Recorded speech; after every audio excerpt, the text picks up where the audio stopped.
I bring to you this message from a jail cell in an unknown location. You're probably wondering how I got here. Well, if you missed last week's episode of the Shadow Spark Chronicles, here's what happened. Oz entertains Luna with some songs from the past. The rest of the group talk a bit about their past while Trenton prepares dinner. Luna asks Oz about his name and tries to coerce him into revealing his name.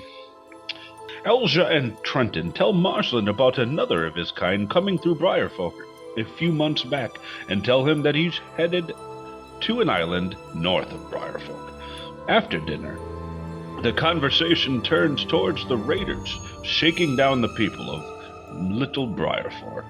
The only bit of information that is gleaned is that the raiders are coming from the woods south of Briarfork.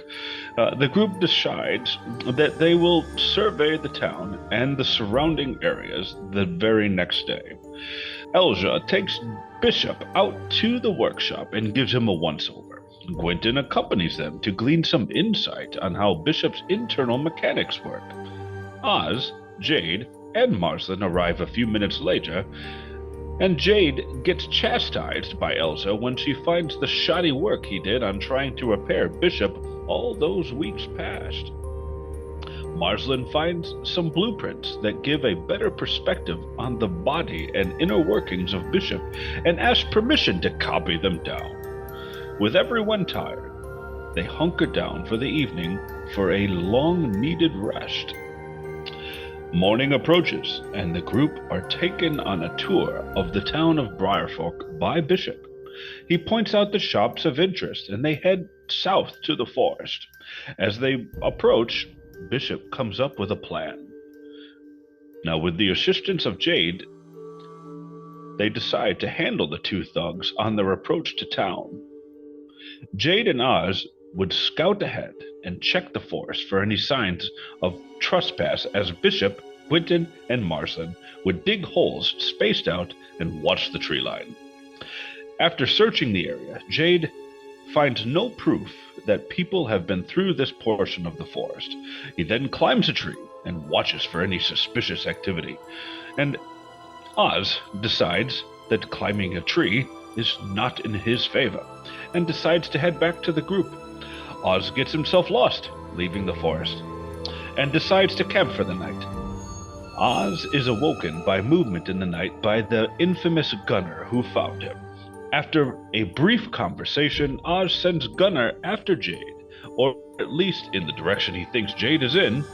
Bishop, Gwynton, and Marsland take watch through the night but see no signs of the raiders leaving the forest. Jade makes his way back to the group, and when he finds out that Oz has not returned, decides to go looking for him. The rest of the group wait until the late afternoon and decide to return to town to wait on the others. Oz finds his way back to the main road and is approached by the two raiders they were looking for. Being rude to Oz and nearly knocking him off the road, they were met with Oz's gruff attitude. Excuse me, who narrated this? His gruff attitude as he smacks their horses they are riding and almost knocked to the ground. A battle begins, and the two raiders eventually knock Oz out. Jade is reunited with Gunner, and the two continue to track Oz's trail.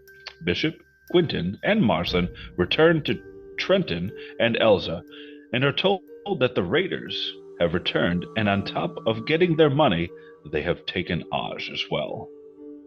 Please join us every Monday at 7 p.m. Eastern Standard Time as we continue with the adventures of the Shadow Spark Chronicles, and as always, we'll see you in the dungeon. Accompanies them to glean some insight on Bishop's internal mechanics.